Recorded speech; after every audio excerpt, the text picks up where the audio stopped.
Շնորհակալություն Տիկին Վարդանյան, հարգելի գործընկերներ, ձեր հարցադրումը թերևս կարելի է բաժանել երկու մասի, առաջինը անձնագրի որպես փաստաթղթի եւ երկրորդը քաղաքացիության որպես ինստիտուտի, որովհետեւ անձնագիրը զուտ փաստաթղթային առումով հավաստում է այն իրավական կարգավիճակը, որը անձը ունի։ Ինչ վերաբերում է անձնագրին, մենք երկար տարիներ ունեցել ենք ոչ պատշաճ փաստաթղթային ուրեմն վկայություն։ Հիմիկվա մեր կիրառվող ուրեմն ոչ կենսաչափական անձնագրերը շատ դեպքերին ժամանակակից ստանդարտներին համապատասխան չեն եւ մենք այդ մասով ունենք խնդիր։ Գիտեք,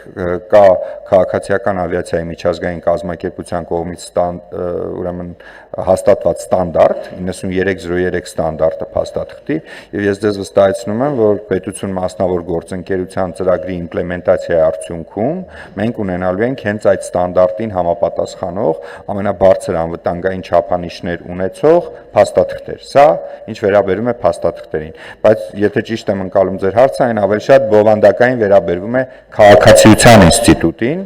Այո, մենք արձանագրում ենք, որ քաղաքացիության ինստիտուտի հետ կապված ունենք խնդիրներ,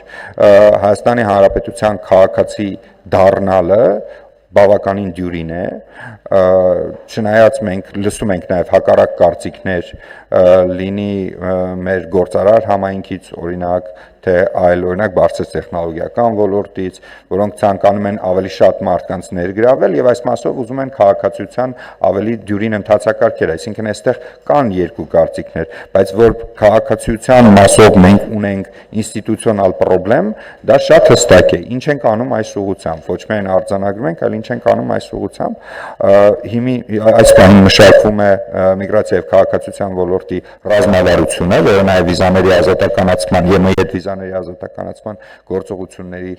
ծրագրի դրույթներից մեկն է, որտեղ մենք նախատեսում ենք քաղաքացիության ձեռքբերման գործընթացի որոշակի հստակեցումներ, կարող եմ ասել նույնիսկ որոշակի բարդեցումներ, որովհետեւ չի կարող պարզապես այն բնակության ցենզը, որ այսօր նշված է, եւ բնակության ցենզի ստուգման եղանակները եւս կարեւոր են։ Այդ եղանակները, որոնք մենք ունենք, այս պայմաններում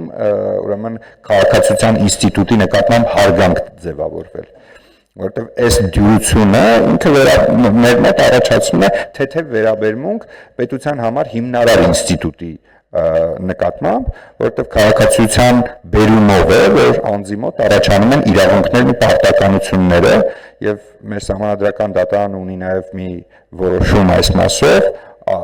եւ որում ձևակերպում տրված է, որ ոչ միայն իրավունքներն ու պարտականությունները, այլև պատասխանատվությունը սեփական պետության հանդեպ։ Մենք առաջիկայում հանդես կգանք ոչ միայն ռազմավարությամբ, այլև շատ կոնկրետ օրենսդրական փոփոխությունների փաթեթով, որ կներկայացնենք խորհրդարանի քննարկմանը։